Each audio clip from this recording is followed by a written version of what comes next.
Yo quería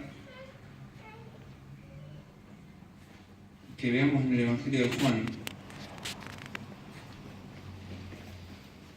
un detalle que sirve como disparador para ver si puede ocurrir esto que cantábamos hace un ratito, de que el Señor abra nuestros ojos, de que podamos ver su gloria y su majestad, porque es difícil de percibir, es casi imposible, a menos que Dios haga alguna obra, Dios tenga alguna intervención particular.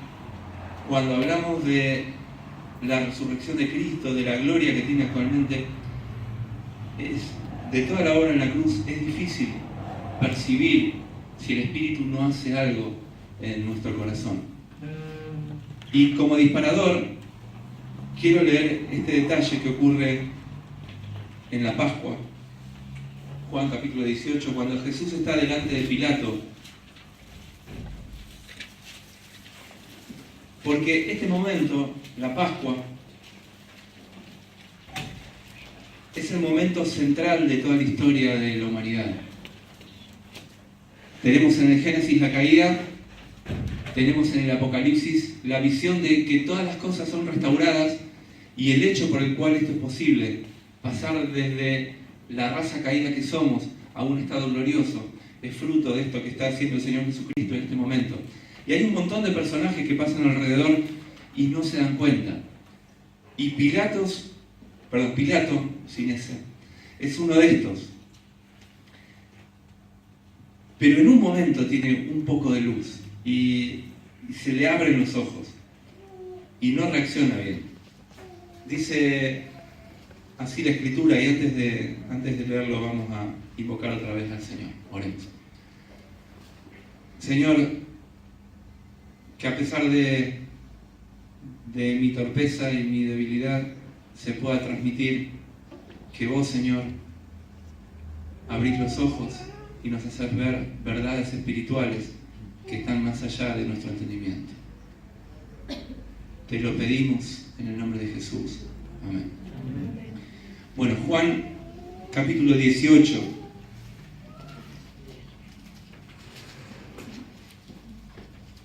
Leo de un poco antes, no era mi plan leerlo, pero lo leo. Versículo 29. Entonces salió Pilato a ellos, porque los judíos no querían entrar al pretorio para no contaminarse, porque era la Pascua. Estaban matando al Mesías, pero no entraban al pretorio para no contaminarse. Y salió Pilato a ellos y les dijo: ¿qué acusación traéis contra este hombre? Una situación que Pilato debería vivir, no sé si diariamente, pero sí repetidamente. Le traen un acusado y le dicen: si este no fuera malhechor, no te lo habríamos entregado. Versículo 31. Entonces les dijo Pilato: bueno, agárrenlo ustedes y júzguenlo según vuestra ley. Y los judíos le dijeron: a nosotros no nos está permitido dar muerte a nadie, para que se cumpliese la palabra que Jesús había dicho, dando a entender de qué muerte iba a morir. Entonces Pilato volvió a entrar en el pretorio y llamó a Jesús y le dice: ¿eres tú el rey de los judíos? Al ver que la acusación es pesada y lo quieren matar, no hay otra postura de parte de los acusadores, Pilato le hace esta pregunta al Señor y Jesús le respondió, versículo 34: ¿dices tú esto por ti mismo o te lo han dicho otros de mí? Pilato respondió: ¿soy yo acaso judío, tu nación, y los principales sacerdotes que te han entregado a mí? ¿Qué has hecho? Y el Señor le responde: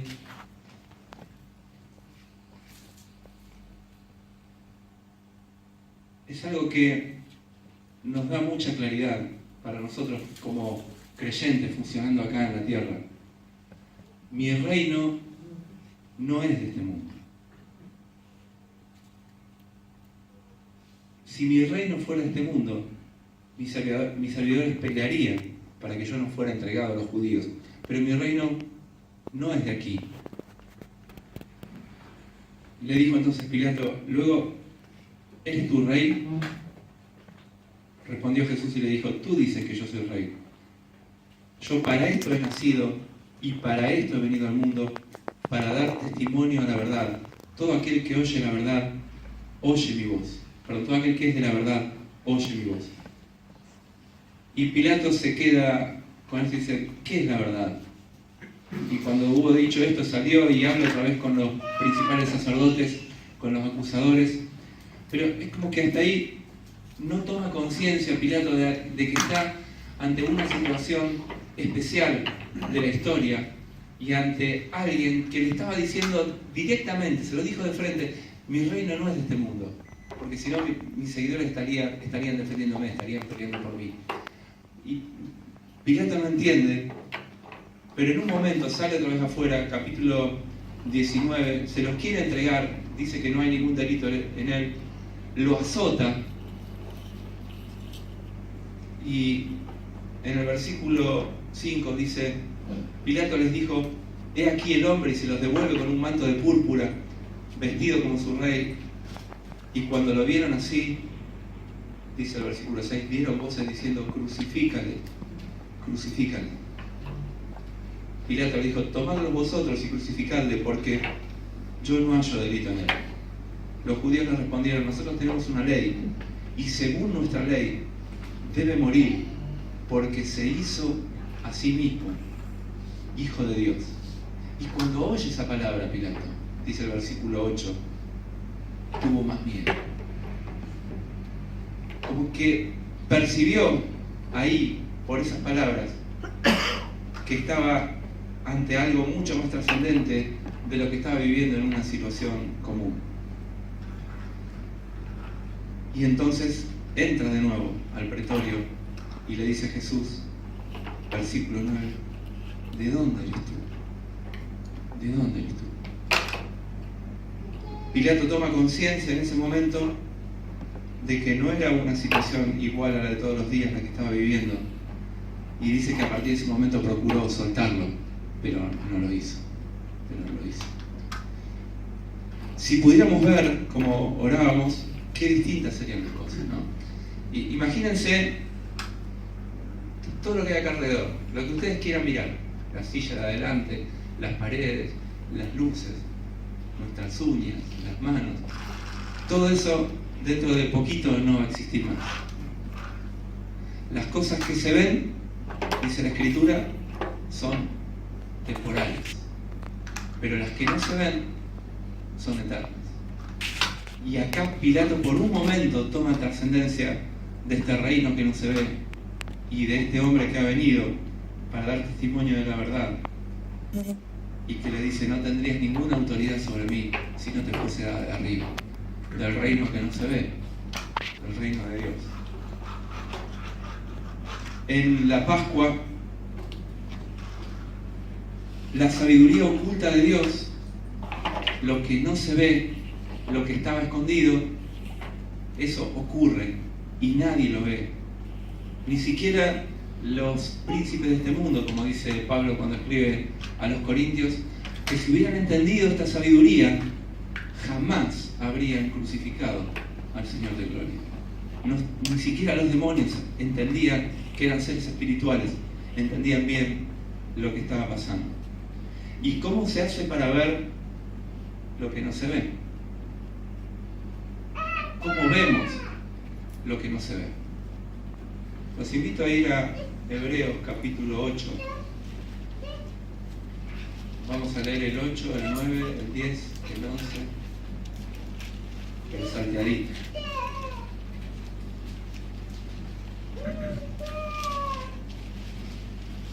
Una manera que eligió el Señor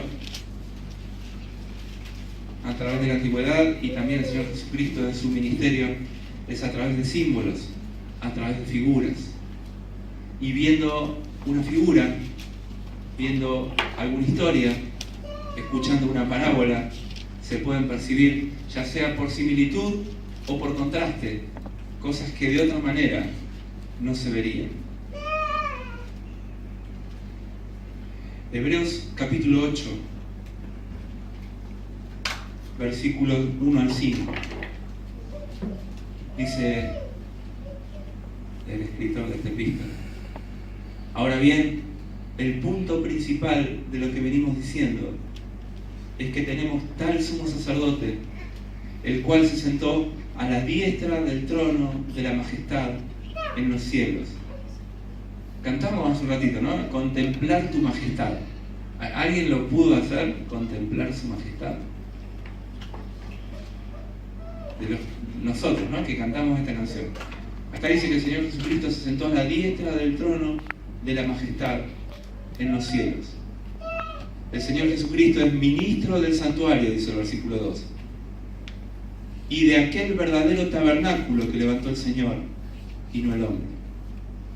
Tenemos la Pascua que celebramos nosotros, el sacrificio de Cristo, y está también la Pascua judía, con la que el Señor liberó al pueblo de Israel, y a partir de ese momento lo hizo su pueblo, hizo un pacto con ellos y les dio ordenanzas y un culto. Y a través de esa figura, a través del pueblo de Israel, nosotros vemos también lo nuestro, lo que hizo el Señor Jesucristo con nosotros, que es profundo y espiritual.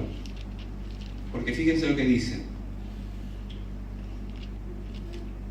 Bueno, para que se entienda el contexto, leo desde el versículo 3. Porque todo sumo sacerdote está constituido para presentar ofrendas y sacrificios, por lo cual es necesario que también éste tenga algo que ofrecer.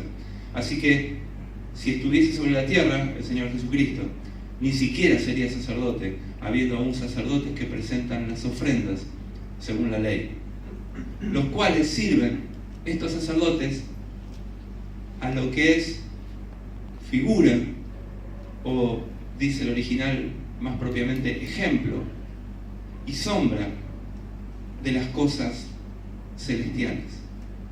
Las cosas celestiales no se ven, pero los sacerdotes judíos servían a lo que era figura y sombra de las cosas celestiales, como se le advirtió a Moisés cuando iba a erigir el tabernáculo. Ese tabernáculo era figura de las cosas celestiales. Capítulo 9, versículo 1.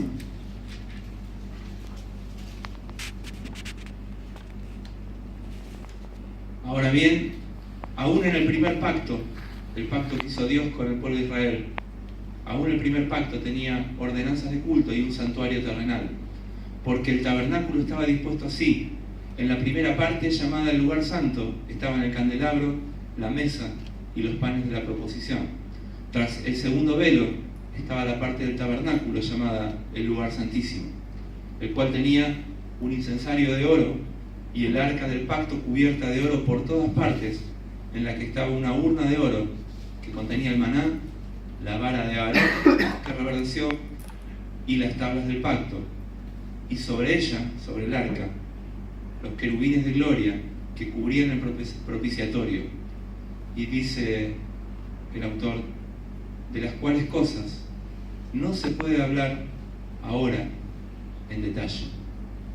Y dispuestas así las cosas, en la primera parte del tabernáculo entran los sacerdotes continuamente para cumplir los oficios del culto. Pero en la segunda parte, solo el sumo sacerdote, o sea, en el lugar santísimo, una vez al año, no sin sangre, la cual ofrece por sí mismo y por los pecados de ignorancia del pueblo, dando a entender el Espíritu Santo con esto que aún no se había manifestado el camino al lugar santísimo, entre tanto que la primera parte del tabernáculo estuviese en pie. Versículo 9, lo cual es símbolo para el tiempo presente. Otra vez ahí, el símbolo para el tiempo presente, según el cual se presentan ofrendas y sacrificios que no pueden hacer perfectos en cuanto a la conciencia al que practique ese culto. Capítulo 9, versículo 19.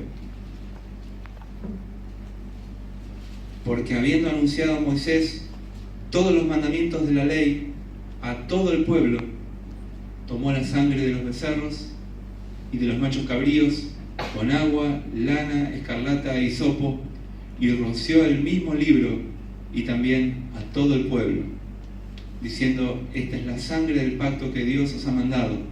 Y además de esto roció también con la sangre el tabernáculo y todos los vasos del ministerio. y casi todo es purificado según la ley con sangre, y sin derramamiento de sangre no se hace remisión. Fue pues necesario, presten atención a este versículo, que las figuras de las cosas celestiales fuesen purificadas así, pero las cosas celestiales mismas con mejores sacrificios que estos. Y por último, capítulo 10, versículo 1, dice: porque la ley, otra vez, teniendo la sombra de los bienes venideros, no la imagen misma de las cosas, nunca puede, por los mismos sacrificios que se ofrecen continuamente cada año, hacer perfectos a los que se acercan. Así que, o por contraste o por parecido, a lo largo de la historia del pueblo de Israel, nosotros vemos la misma historia nuestra, de nuestra redención.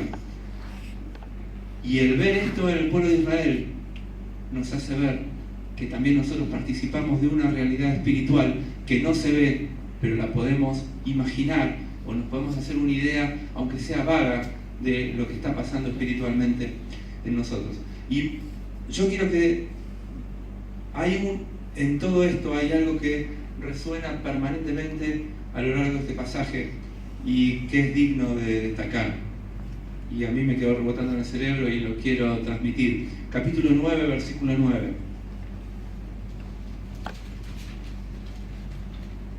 Ya lo leímos, dice que todo el ritual judío que se repetía una y otra vez, continuamente, dice: esto es símbolo para el tiempo presente, según el cual se presentan ofrendas y sacrificios que no pueden.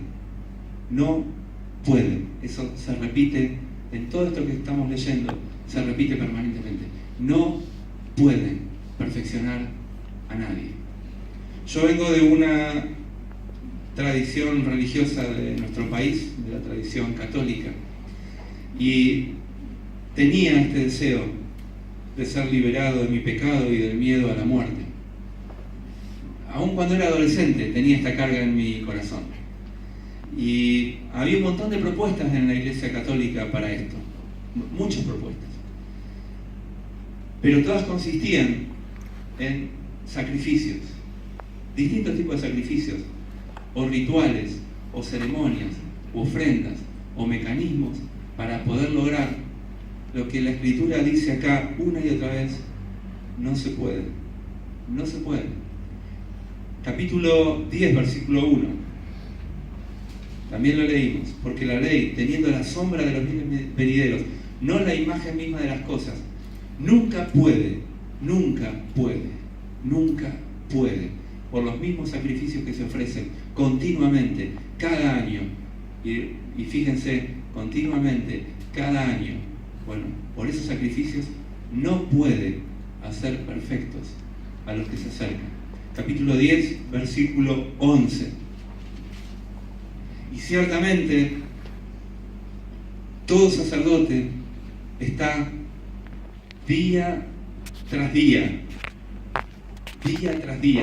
ministrando y ofreciendo muchas veces los mismos sacrificios que nunca pueden quitar los pecados.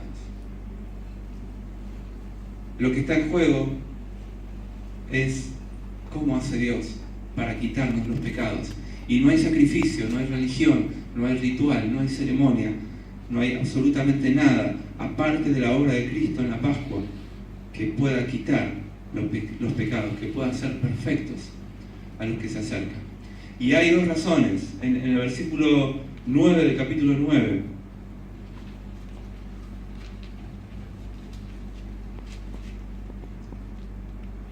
lo leemos. Vuelvo a leer el 9, la razón está en el 10. La primera razón es, dice así el 9, lo cual es símbolo para el tiempo presente, según el cual se presentan ofrendas y sacrificios que no pueden hacer perfecto en cuanto a la conciencia al que practica este culto. Ninguna práctica de ningún culto puede hacer absolutamente nada. Y dice el versículo 10, ¿por qué?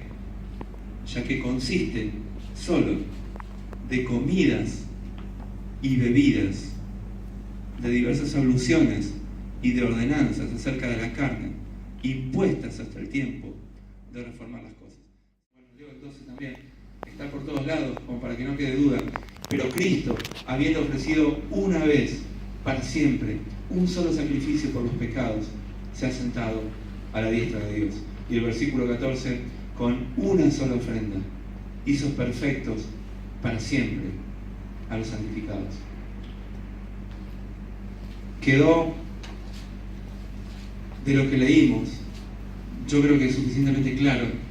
La pregunta es que nos analicemos personalmente, cada uno de los que estamos acá, si esto es un hecho, si esta verdad espiritual se corresponde con mi vida, que ya no hay más necesidad de que sean perdonados mis pecados, porque Cristo me los perdonó una vez y para siempre.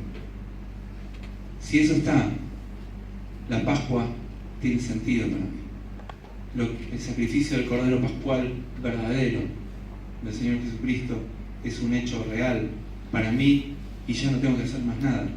Qué paz que hay con eso, ¿no? Justificados por la fe en esa obra de Cristo en la cruz, tenemos paz y no hay absolutamente más nada que hacer. Para los que somos creyentes, yo quiero resaltar algo que resulta sorprendente en lo que leímos.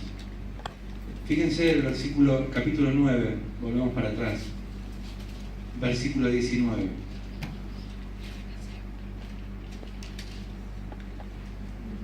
Cuando después de la Pascua, cuando se les da la ley y todo el ritual para el pueblo judío, Moisés sacrifica muchos animales y con esa sangre rocía al pueblo. Y no solo al pueblo, dice el versículo 19, porque habiendo anunciado Moisés todos los mandamientos de la ley a todo el pueblo, tomó la sangre de los becerros y de los machos cabríos con agua, lana escarlata y hisopo, y roció el mismo libro y también a todo el pueblo, diciendo: esta es la sangre del pacto que Dios os ha mandado. Y además de esto, roció también con la sangre del tabernáculo y todos los vasos del ministerio. Había muchos vasos con los que se llevaban a cabo todos los rituales del tabernáculo judío. Pablo dice que nosotros somos vasos de barro en los que hay un tesoro, con el que podemos servir y ministrar a otros. Y estos vasos del Antiguo Testamento fueron rociados con sangre. Y dice el versículo 22, y casi todo es purificado según la ley con sangre, y sin derramamiento de sangre no se hace remisión. Fue pues necesario que las figuras de las cosas celestiales fuesen purificadas así. Y acá está hablando de nosotros, hermano. Las cosas celestiales mismas, con mejores sacrificios que